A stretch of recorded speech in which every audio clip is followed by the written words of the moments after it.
Shalom teman-teman, welcome back to my YouTube channel bersama saya Sartin Kela. Terima kasih buat teman-teman yang sudah klik dan menonton video saya. Saya harap video ini dapat memberkati teman-teman semua. Hari ini saya mau share bagaimana respon hati kita saat menghadapi penderitaan.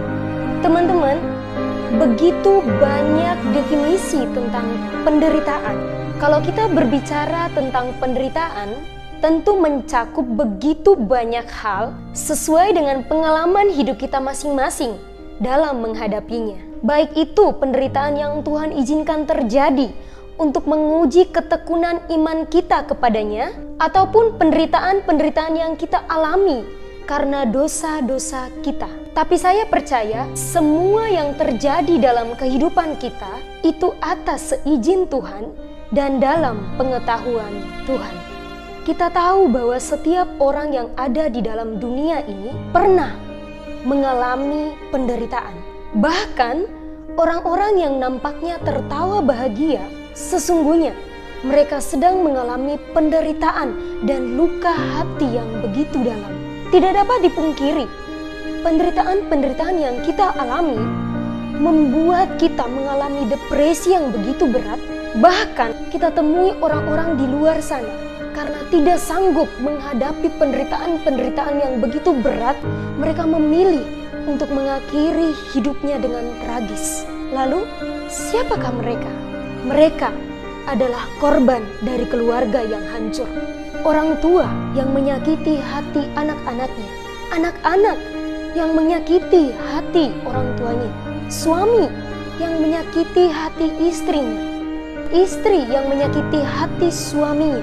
Mereka yang dihianati, mereka yang disia-siakan, mereka yang tidak dihargai oleh orang-orang di sekeliling mereka, pemimpin yang mungkin tersakiti akibat perlakuan bawahannya, dan mungkin bawahan yang tersakiti oleh perlakuan pemimpinnya, pasangan kekasih yang berpisah karena perlakuan yang begitu kasar dan tidak ada kesetiaan di dalamnya. Siapa lagi yang merasakan penderitaan? Mereka yang terkena sakit penyakit, entah itu kanker, serangan jantung, terdeteksi virus corona, dan penyakit-penyakit berbahaya lainnya. Ketika mereka mendengar perkataan dokter bahwa mereka akan meninggal, mereka merasakan penderitaan dan luka hati yang begitu dalam.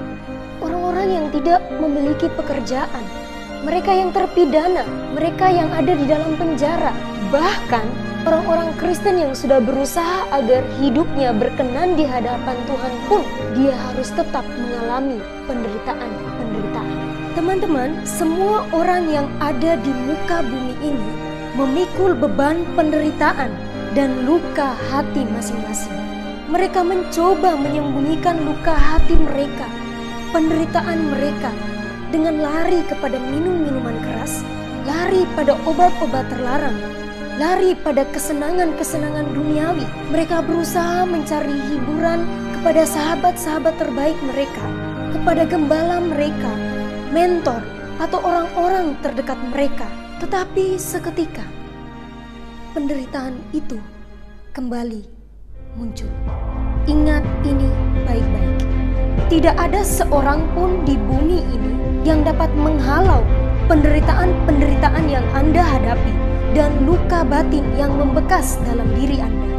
Hanya Tuhan satu-satunya yang dapat mengobati penderitaan dan luka hati yang menghampiri hidup Anda. Hanya iman dalam kasih Tuhanlah yang dapat memulihkan luka hati Anda.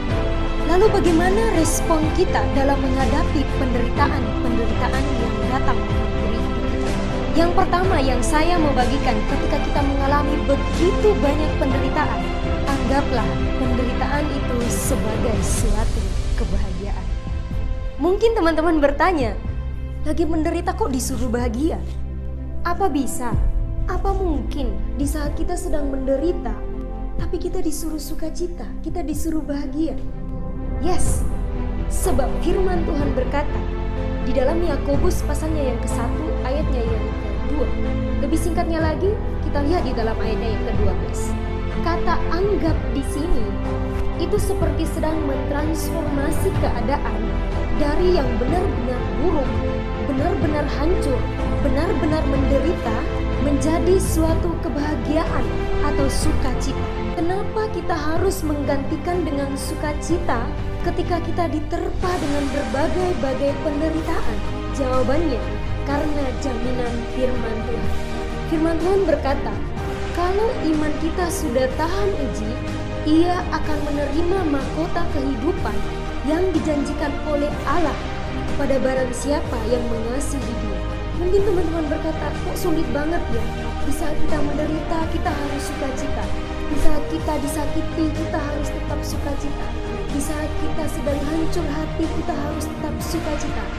Memang gak mudah teman-teman, dan semua butuh proses. Tapi saya percaya ketika kita terus mengundang Tuhan dalam hati kita, dan kita mau menyerahkan semuanya kepada Tuhan, biarkan Dia yang bekerja, maka saya percaya penderitaan itu pasti akan digantikan dengan sukacita.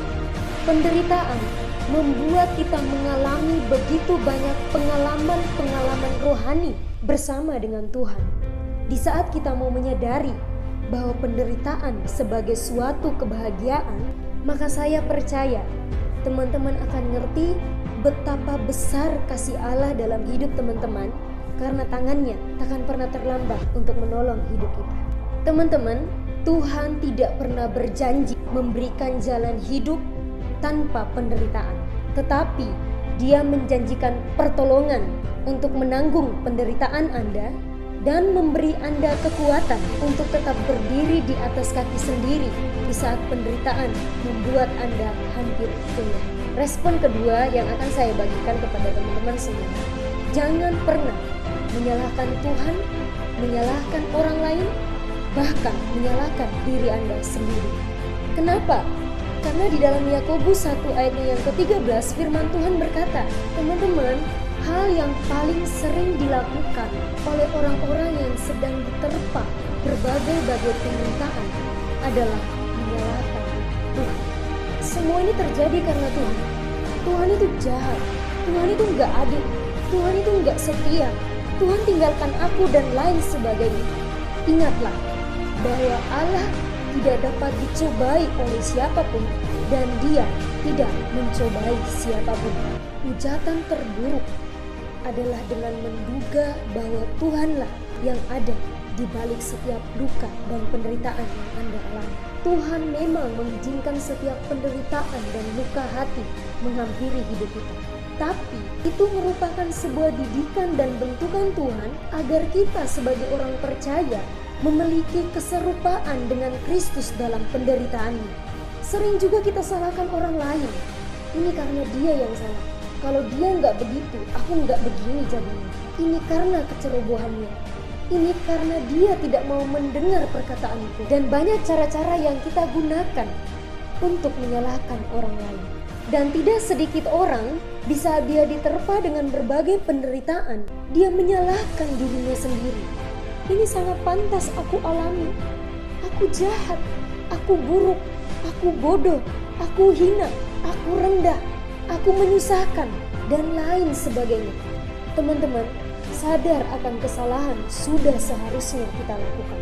Tetapi tetap tinggal di dalam perasaan bersalah membuat diri teman-teman makin terintimidasi, menderita, bahkan lebih hancur dari sebelumnya. Dan itu adalah pekerjaan iblis. Karena iblis mau kita nggak punya kesempatan untuk bangkit dan memandang penderitaan sebagai hal yang baik untuk kita ke depannya. Pesan saya, berhentilah terus merasa bersalah. Berhentilah menghakimi orang lain. Berhentilah menghakimi diri Anda sendiri.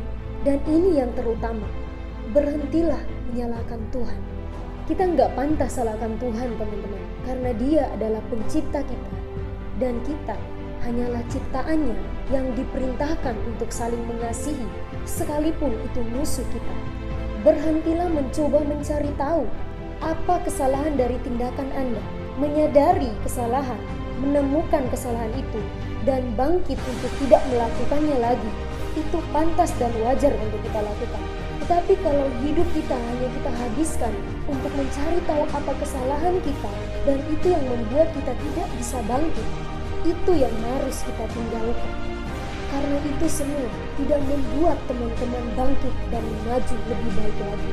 Teman-teman, apa yang sedang teman-teman alami saat ini, penderitaan-penderitaan seburuk apapun yang sedang teman-teman alami saat ini, itulah yang benar-benar sedang diperhatikan oleh Tuhan. Dan ingat, tangan Tuhan tidak pernah terlambat untuk menolong teman-teman, mengangkat teman-teman dari setiap penderitaan yang teman-teman alami. Karena Dia Tuhan yang tetap waktu. Hal ketiga yang akan saya bagikan kepada teman-teman, milikilah respon atau sikap hati yang benar. Firman Tuhan berkata di dalam 1 Korintus 10 ayatnya yang ke-13, teman-teman, hati kita harus ngerti bahwa penderitaan-penderitaan yang kita alami adalah penderitaan-penderitaan biasa yang tidak melebihi kemampuan kita. Hati kita harus ngerti bahwa harga mengikut Yesus dan menjadi murid Yesus adalah sangkal diri dan pikul salib. Hati kita harus ngerti bahwa setiap penderitaan-penderitaan yang kita alami membuat kita mengalami begitu banyak pengalaman-pengalaman rohani bersama dengan Tuhan. Hati kita harus ngerti bahwa setiap penderitaan yang kita alami membuat kita menjadi serupa dan segambar dengan Kristus dalam penderitaannya.